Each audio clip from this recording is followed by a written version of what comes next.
কতবার যে আমি তোমাকে স্পর্শ করতে গিয়ে গুটিয়ে নিয়েছি হাত, সে কথা আমার ঈশ্বর জানেন।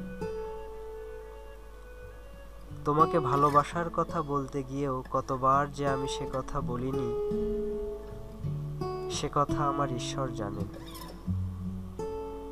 তোমার হাতের মৃদু কড়া নাড়ার শব্দ শুনে জেগে উঠবার জন্য দরজার সঙ্গে চুম্বকের মতো আমি গেঁথে রেখেছিলাম আমার কর্ণযুগল।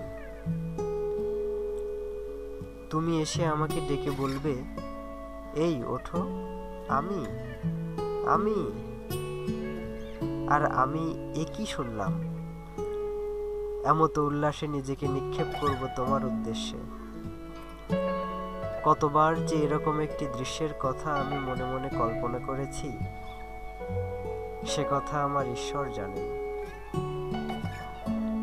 আমার চুল পেকেছে তোমার জন্য, আমার গায়ে জ্বর এসেছে তোমার জন্য।